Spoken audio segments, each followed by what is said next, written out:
Has he got what it takes in this car? Has he got what it takes as a driver? This is going to be a huge lap. He hasn't had a podium here. He's a young Kiwi, but he's got 13 Armour All pole positions already to his credit in 2017. He's partnered with Alex Premat from France. Dick Johnson, the legend, is the part owner of this team together with Roger Penske. It's been a massive year and he leads the championship by 84 points. He's done a 4.22 to get into the top 10. This is important. His first sector will determine what the grip level's like and whether he's on for a 4.1, which is the time, the datum time that they put in the dash for Scott to chase. So the lap that's in the dash, you'll get the pluses and minuses versus the 4.1. Up under the tree, big slide, and it's just up. Can you believe that? 0.009, there's nothing in it. This is where he's been fastest all week. Across the top of the hill has been the absolute benchmark car. He has been the man, and he's got 2 wheels in the dirt at McPhillamy. Does that give him an invoice? Is there a price to pay for that one? This is going to be very, very close as a result of that.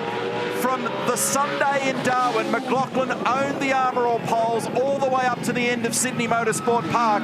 When we got to Sandown, Cam Waters and Richie Stanaway snatched it away. No but way! How is the number? And he did it with 2 wheels in the dirt. McLaughlin is flying. We might see a 3. They're holding their breath at Shell V-Power Racing. Coulthard's in the background. They're watching at Erebus. Can he get it through the chase squarely? Uses the apron on the entry. It's pulling up straight. Feeds at second gear. No curb. Direction change. Gear change. It sits nicely. It didn't slide on the gear change. Ludo's excited. He can see the micro sectors. This might be the biggest lap ever at Mount Panorama. And McLaughlin comes to the line. Yes! He's done a 2-minute 3.8.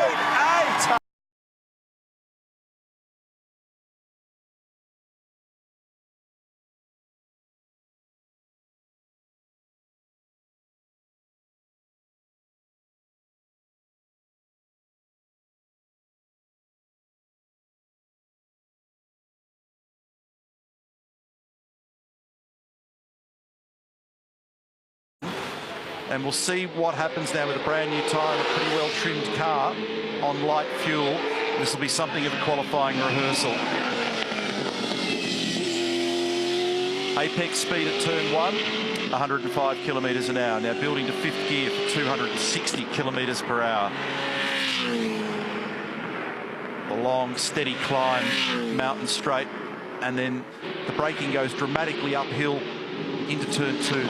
Apex speed here, 3rd gear, 130 kilometres an hour. Progresses the throttle quickly. It starts to slide a little in the rear to the point that Mark Larkin made about the aero trimming of the car. It's a blind approach through 3. You have to commit to where you want to be in 4 before you can see it. 2nd gear, 95 k's in the middle of the corner. Now building speed. It's a little lift of the throttle to settle the nose. Picking the throttle up hard now, grabbing a gear into 4th and plunging into the metal grate at just on 200 kilometres an hour.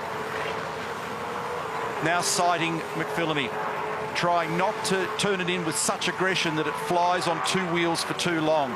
And then from the top of Skyline, 220 kilometres an hour, thinking about arresting the speed to get it back to 2nd gear and just 80-odd kilometres an hour through the dipper on 2 wheels. Track sacrifice a little on the exit of the dipper. Squeeze it up a concrete wall on the right on the run into Forest Elbow. And look at the numbers that are popping up. So a personal best for him in Sector 1, which suggests to me the tyres didn't fully come up. But in Sector 2, in other words, across the top of the hill, it's the best that we've seen. And better than his number when he did that mind-bending lap in the top 10 shootout in 2017 by 0.2 of a second over the top of the hill.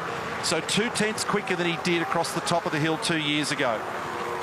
Hits the marks nicely when he gets to the bottom of the chase where those brakes are screaming on the front at 850 degrees C.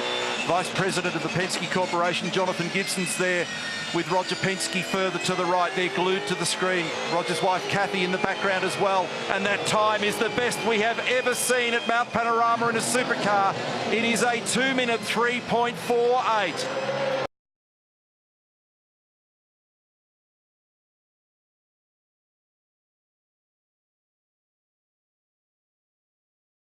Excited he was and we were in 2017.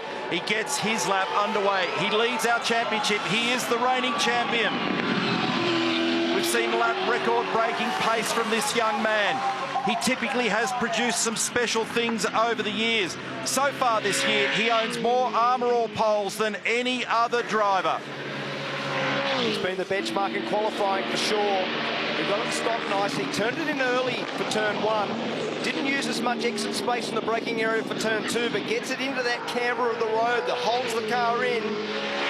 Gets a nice smooth run out of turn 2. It's very easy to get too much exit oversteer there. When you have someone do a 3.78, he battled to get on the throttle coming out of the cutting. Neil's doing steering corrections for him. I'm not sure whether that'll help him. Checking the numbers, what's the first split like? It is mega. He's done the fastest time we've seen to the first split. It's a 50.5, which is as good as we have ever seen. So this lap has come alive. This is going to be a nail-biter. It's a replica of what happened in 2017. He is chasing a 2-minute 3.78. Throws it off the top of the mountain. Now he's making the run down the east to the left-hander at Forest Elbow. The car's steady. Second gear. It drives nicely. The second intermediate comes up, and it's another mega number for McLaughlin. So far, so good for Scott McLaughlin. He may generate his 15th Armour All pole for 2019. Now he needs to think about where he pulls it up. Commits it at full 100% throttle through the chase and absolutely smashes the brake pedal. Mashes it to pull it up at a stop.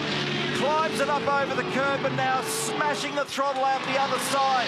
This is going to be a mega lap if this final sector works to his advantage. Braking area, last corner for McLaughlin. Is this good enough for pole? The answer is yes. He's done a blinding time. It's a 2-minute 3.3.